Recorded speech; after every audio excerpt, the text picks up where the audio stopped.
अस्सलाम वालेकुम स्टूडेंट्स। आज हमने advantages of languages high level language पढ़ने हैं। कल हमने देखा था कि हमारे पास 3 तरह की लैंग्वेजेस कंप्यूटर लैंग्वेजेस मौजूद थी, जिनमें सबसे पहले 2 मेन कैटेगरीज थी, एक लो लेवल लैंग्वेज की और एक हाई लेवल लैंग्वेज की। और लो लेवल लैंग्वेज को हमने 2 कैटेगरीज में डिवाइड किया था, जिन्हें हमने मशीन और असेंबली लैंग्वेज का नाम दिया था।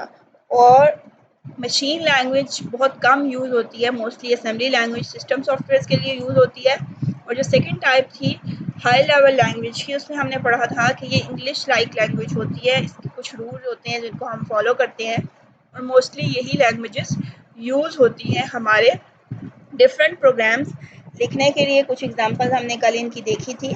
आज हमने कैरेक्टरिस्टिक्स या एडवांटेजेस कह लें, हमने पढ़ने हैं, जो कि हैं कैरेक्टरिस्टिक्स हमारी हाई लेवल लैंग्वेज की। अब इसमें सारी लैंग्वेजेस आ जाएंगे, जितने भी हम हाई लेवल लैंग्वेजेस पढ़ेंगे वो सारे उन सब के कैरेक्टरिस्टिक्स हैं, उन सब में ये प्रॉपर्टीज कैरेक्टरिस्टिक्स होते हैं। सबसे पहला हमारे पास है these are easy to learn, इनको सीखना इजी होता है। अगेन इजी इसीलिए होता है बिकॉज हम इनमें इंग्लिश लैंग्वेज को यूज़ कर रहे होते हैं, इंग्लिश ह्यूमन लैंग्वेज यूज़ हो रही होती है, इसलिए इसको सीखना आसान हो जाता है। लाइक अगर आपने कोई प्रिंट करना है तो आपको 01 की कमांड याद रखने के बजाय सिर्फ एक प्रिंट का वर्ड याद रखना पड़ता है, इसलिए ये आसान है इसको सीखना।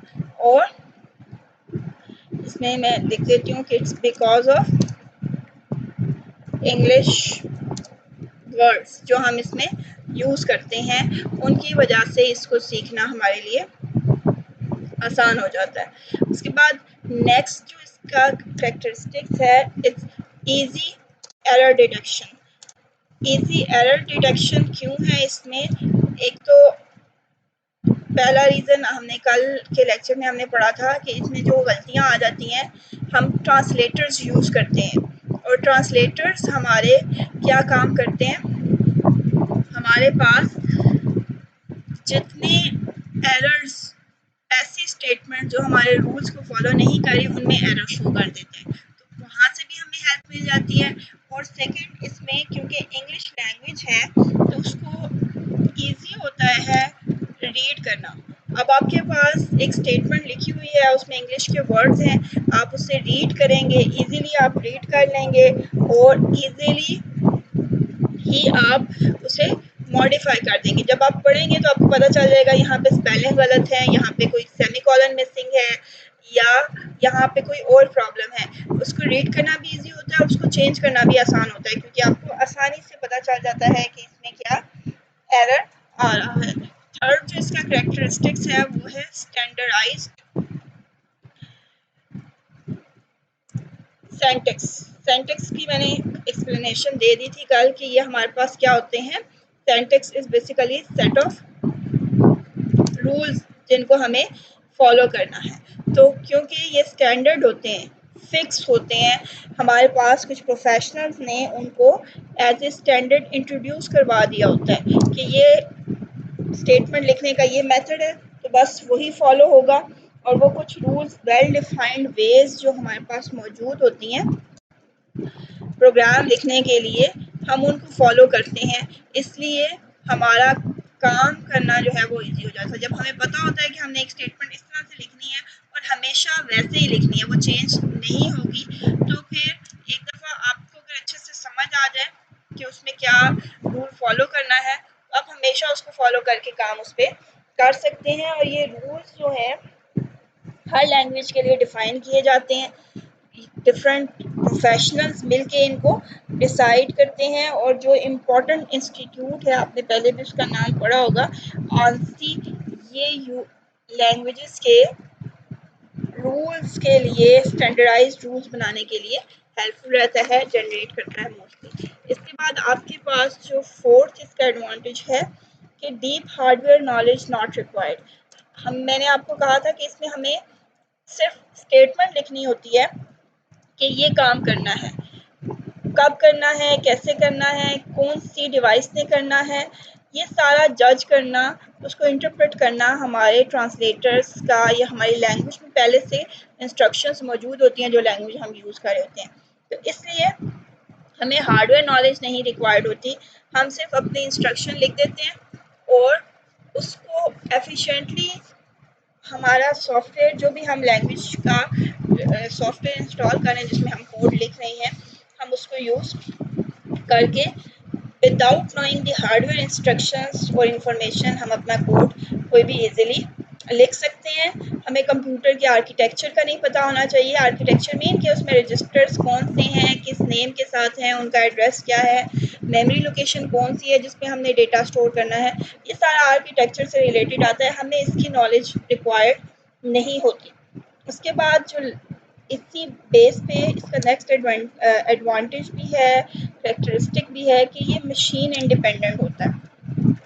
मशीन इंडिपेंडेंट मीन कि अब मैं एक कंप्यूटर पे उसको एक प्रोग्राम को लिखती हूँ और मैं उसे किसी दूसरे कंप्यूटर में वो सॉफ्टवेयर इंस्टॉल करके रन करती हूँ तो वो इजीली एग्जीक्यूट हो जाएगा। जैसे आपके पास MS ऑफिस है, वो आप किसी भी सिस्टम पे इंस्टॉल कर सकते हैं, उसे यूज़ कर सकते हैं। वो डिपेंड नहीं करता कि memory, CPU, hardware, registers same वही होने चाहिए जिनके लिए वो डेवलप हुआ है। तो इस तरह हाई लेवल लैंग्वेजेस भी मशीन इंडिपेंडेंट होती हैं। इट्स मीन कि हम इन्हें डिफरेंट टाइप्स ऑफ कंप्यूटर पे ऑपरेट कर सकते हैं on different types of computer. We can use these softwares, these high level languages, okay, can be used on different types of computers और systems, इसलिए हम इनको मशीन इंडिपेंडेंट कहते हैं। इवन आपने एक जगह पे कोड लिखा है और वो फाइल आप किसी दूसरे कंप्यूटर पे जाके सॉफ्टवेयर में इजीली इंपोर्ट करके उसे सेव करके एग्जीक्यूट कर सकते हैं। मोर प्रोग्रामर्स, जब आप लो लेवल लैंग्वेज का प्रोग्राम लिख रहे होते हैं, मशीन लैंग्वेज स्पेशली, तो आपको क्योंकि हार्डवेयर की इंफॉर्मेशन आपने कौन सी कमांड ने कौन से हार्डवेयर को दी है, तो एक से ज़्यादा प्रोग्रामर उस पर काम नहीं कर सकते।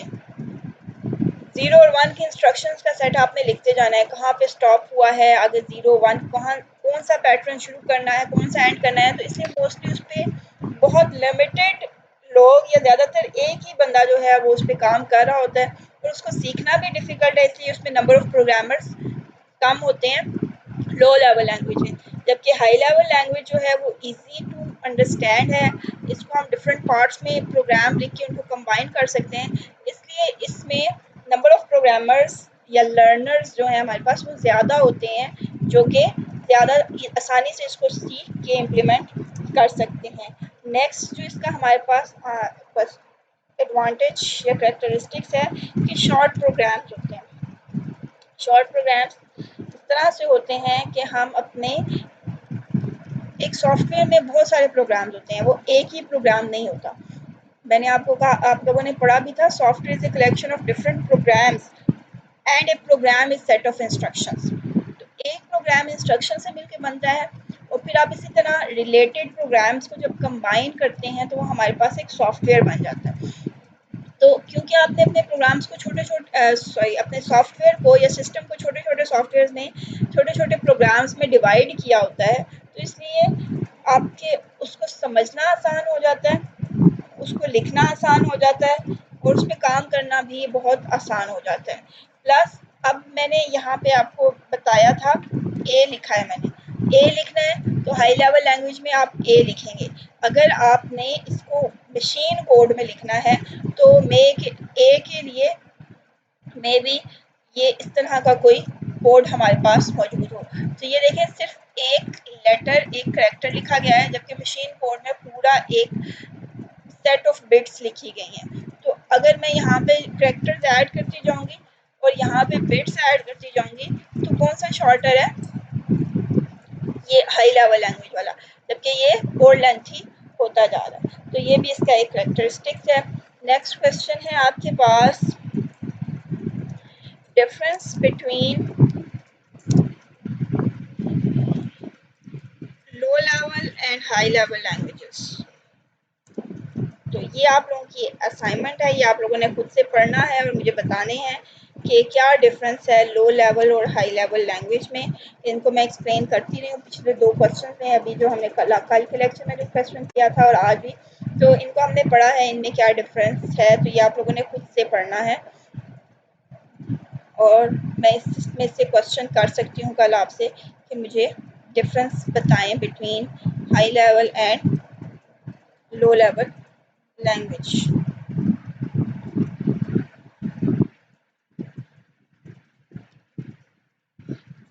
नेक्स्ट हमारे पास है 2 टर्म्स यूज होती हैं। एक आपके पास आ जाता है सोर्स कोड और दूसरा आपके पास आ जाता है, इनको आप कह लें कि ये डिफरेंट टाइप ऑफ कोड इन्हें नहीं कहेंगे हम।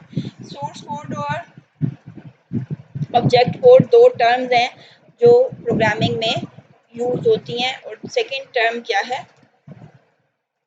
Object code.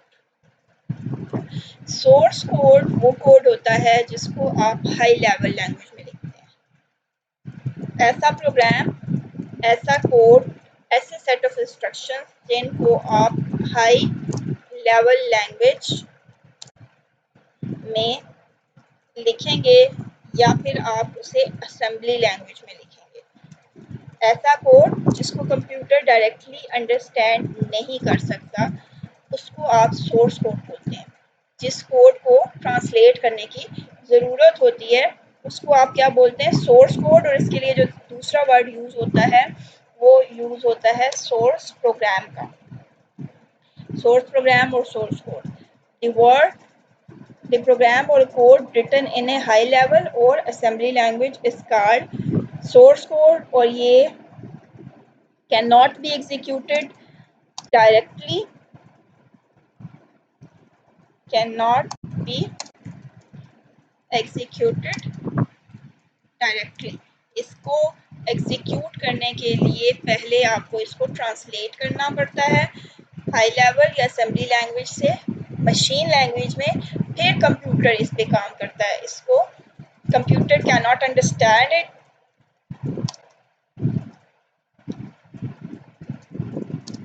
कंप्यूटर की समझ में नहीं आता क्योंकि ये ह्यूमन लैंग्वेज के करीब होता है और कंप्यूटर से दूर होता है, नियर टू ह्यूमन लैंग्वेज।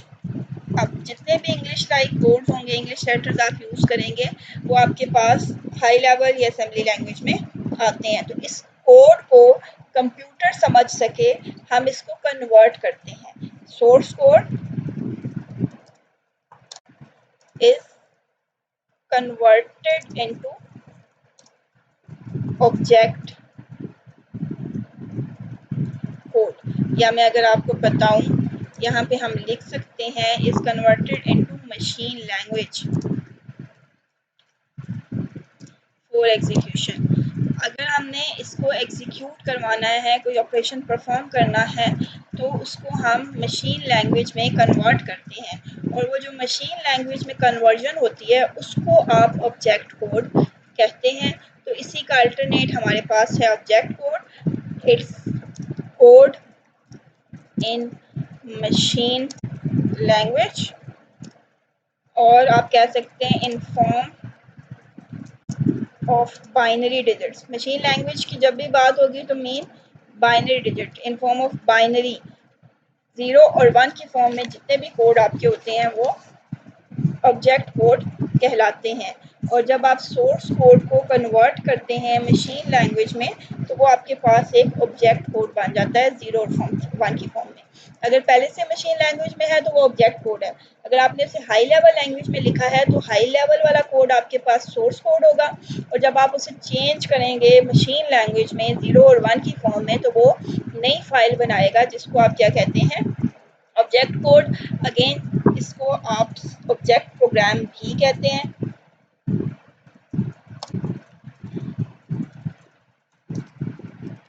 इसको आप ऑब्जेक्ट प्रोग्राम भी बोलते हैं क्योंकि ये 0 और 1 की फॉर्म में होता है और इसको कंप्यूटर डायरेक्टली अंडरस्टैंड कर देता है बिकॉज ये कंप्यूटर लैंग्वेज में होता है, डायरेक्टली अंडरस्टैंडेबल बाय कंप्यूटर। क्योंकि ये कंप्यूटर की अपनी नेटिव लैंग्वेज जो हमने पढ़ी थी मशीन लैंग्वेज उसमें मौजूद होता है। तो अब इसके साथ साथ मैंने आपको डिफरेंस बता दी हैं कि और ये नियर टू कंप्यूटर होगा, आप ये कह सकते हैं it's near to computer. Source code is near to human language and object code is near to computer language. इस तरह से आपके पास ये दो टाइप्स ऑफ कोड्स हैं। सोर्स कोड को अंडरस्टैंड करना इजी है, ऑब्जेक्ट कोड को अंडरस्टैंड करना डिफ़िकल्ट है। सोर्स कोड को चेंज करना इजी है। आपके पास अगर यहाँ पे एक स्टेटमेंट लिखी हुई थी जैसे ए बी सी ई लिख दिया है मैंने एफ, और मुझे यहाँ पे सी के बाद डी लिखना है, तो मैं सिंपली यहाँ पे आकर डी लिख सकती हूँ। जबकि अगर मेरे पास यहाँ पे ये इस तरह का कोड है, कोई इस तरह के डिफरेंट वैल्यूज़ हैं, तो अब मुझे नहीं पता इसमें से ए कौन सा है, बी सी डी, पहले मुझे सारों को सेट चेक करना पड़ेगा और फिर उन डिजिट्स को चेंज करना पड़ेगा जो ए बी सी या डी बनाते हैं हमारे पास। इसके बाद आपके पास इसमें जो